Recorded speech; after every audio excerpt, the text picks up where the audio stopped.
You know, faith is one of those words we hear constantly. It's a huge concept in so many traditions and beliefs. But what does it actually mean? Today, we're going to dive into a really powerful and very specific definition of faith, one that comes straight from a Buddhist sermon, and honestly, it might challenge you to think about conviction in a completely new way. So let's just get right to it. The big question at the heart of all this is, what exactly is faith? Okay, so how does the source answer that massive question? Well, it doesn't give us some vague, fuzzy feeling. No, instead, it points to a very precise, complete form of conviction. The sermon gives us this really specific term, saddha sampada. That translates to complete faith. And we're not talking about just a general belief in something. This is defined as an absolute conviction in the supreme enlightenment of the Buddha, who is also called the Tathagata. This is our foundation. So this whole idea of complete faith really stands on two legs, two main pillars. Let's dig into the first one, which is all about having this unwavering belief in the Buddha's enlightenment. And the source doesn't beat around the bush here. It's super direct. It says you must believe in the enlightenment of your own prophet. According to this sermon, this isn't some optional extra. It is the absolute bedrock. You have to be totally 100% convinced that the Buddha reached a state of true supreme enlightenment. Okay, so you might be wondering why such absolute faith? Well, to back this up, the source makes a really bold and honestly fascinating comparison. It doesn't just put the Buddha on a list with other respected figures. It puts him right at the very top.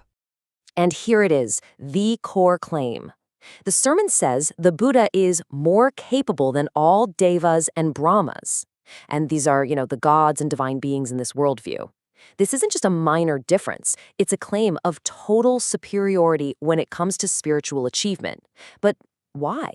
And the reason for this claim all comes down to one crucial difference in their status. As you can see here, the Buddha, the Tathagata, is described as liberated. He's out.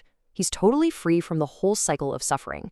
But then you look at even the highest gods, the Brahmas and Devas, and they're not yet liberated. They might be in a much nicer place, sure, but they are still caught in the same system. All right, so pillar number one is believing that the Buddha's enlightenment is totally supreme. So what's pillar number two? Well, the sermon argues that true faith has to also include the teachings that come directly from that enlightenment. And this is really the heart of Saddha Sampada. It's a package deal, two parts that absolutely have to go together.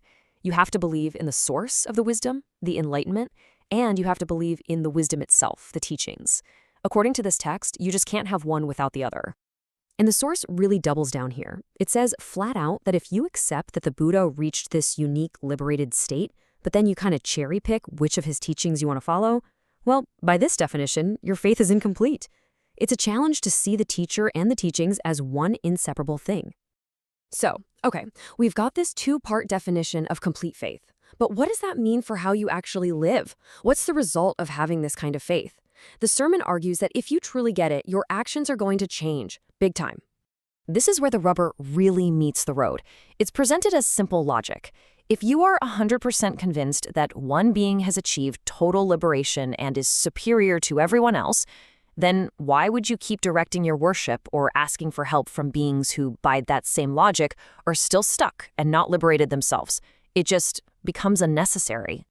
And this basically becomes a kind of test for your faith, according to this sermon.